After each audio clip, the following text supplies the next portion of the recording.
دوستو منزل پہ آپ نہیں پہنچے. اگر آپ نے چاہا کہ بس ایک بل پاس ہو گیا, خواب خرگوش کے مزے لو, سو جاؤ, تو یہ غفلت آپ کو بہت نقصان پہنچائے گی. جو مخالف قوتیں ہیں وہ بہت منظم, بہت متحرک اور بہت سرگرم عمل ہیں. ضرورت ہے کہ ہندوستان کے کونے کونے کا ہر مسلمان اپنے طور پر ہر لمحہ باشعور رہے اور ہر آواز پر لبیک کہنے کو تیار رہے.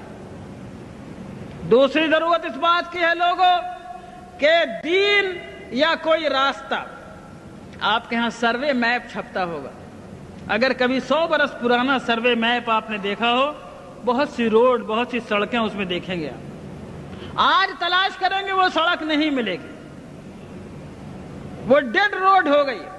کیوں؟ لوگوں نے چلنا چھوڑ دیا. جس راستے پر اس کی بالکل ثبوت موجود ہے کہ یہ روڈ تھی, لیکن لوگوں نے چلنا چھوڑ دیا, وہ راستہ نہیں رہا. اور جہاں راستہ نہیں تھا لوگ چلنے لگے تو لوگوں کے راستہ لگا لینے سے راستہ بن جاتا ہے. اے میرے دوستو, اگر تم ہندوستان میں اسلام کی بقا چاہتے ہو تو سب سے پہلی ذمہ داری یہ ہے کہ اسلام کو اور اپنے آقا جناب محمد رسول اللہ صلی اللہ علیہ وسلم کے طریقوں کو ڈیڈ روڈ مت بننے دو. یعنی اس پر اگر تم چلنا چھوڑ دو گے تو کسی سرکار کو ضرورت نہیں ہے اس کو بند کرنے کی, خود بخود بند ہو جائے گا. اگر مسلمانوں نے یہ فیصلہ کیا کہ شریعت کو ہم اپنی زندگی پر جاری اور نافذ کریں گے اور اللہ کی شریعت کو ہم اپنے اوپر لاگو کریں گے, اگر ہم سرکار کے دباؤ کے بغیر, کسی گورنمنٹ کی طاقت کے بغیر, کسی پولیس کی لاٹھی کے بغیر, کیونکہ ہم مومن ہیں اس لیے ہم اللہ کے حکم پر چلیں گے, ہم نکاح میں وہ طریقہ اختیار کریں گے جو اللہ نے بتایا. ہم وراثت بانٹیں گے, یہ نہیں ہوگا کہ بہن کا حق مارا جائے گا. کوئی تھوڑی بہت معمولی کھیت کی زمین ہے تو بٹ جائے گی, لیکن باپ کی دکان دبئی میں تھی تو یہ نہیں بٹے گی. اور شہر میں مکان تھا مدراس میں اور پٹنہ میں اور دلی میں تو وہ نہیں بٹے گا, اس میں بہن کو حق نہیں ملے گا. غلط بات ہے.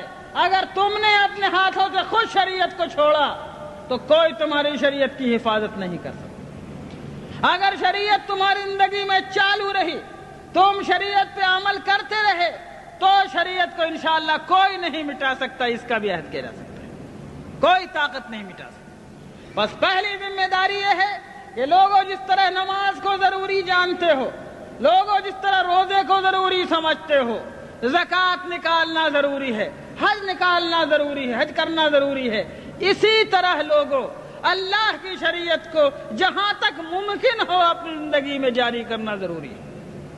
ٹھیک ہے, ہندوستان کے حالات میں ہم حدود و قصاص جاری نہیں کر سکتے, ہمارے اندر اس کی استطاعت و طاقت نہیں ہے, لیکن ہم قانون نکاح, قانون طلاق, قانون فسخ, قانون وصیت, قانون ولایت, قانون وراثت وغیرہ دوسرے معاملات میں اللہ کی شریعت کو ہم اپنے اوپر جاری کرنے کی طاقت رکھتے ہیں. وہاں پر ہم کو جاری کرنا ہوگا. سنو لوگوں, اللہ تعالیٰ نے ہم کو اتنے کا مکلف بنایا ہے جتنے کی ہمارے اندر طاقت ہو. اس میں کوتاہی کریں گے تو پکڑے جائیں گے.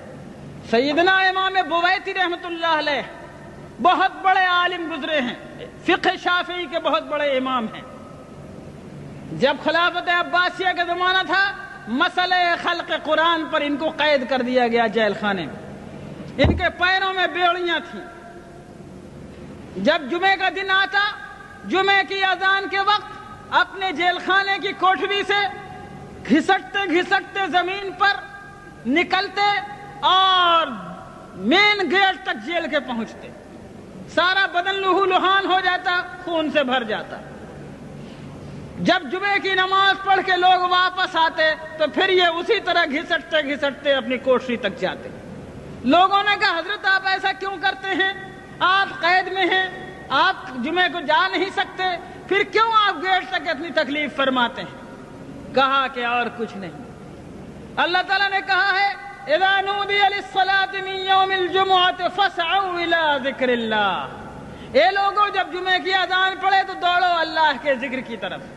میں اس بات سے ڈرتا ہوں کہ جہاں تک میں جا سکتا ہوں اگر وہاں تک نہیں گیا تو کہیں اللہ مجھ سے یہ پوچھ نہ لے کہ بویتی تجھ کو میں نے گیٹ تک جانے کی طاقت دی تھی، تو وہاں تک تو جاتا، آگے لے جانا نہ لے جانا میرا کام تھا، تو میں اللہ کو کیا جواب دوں؟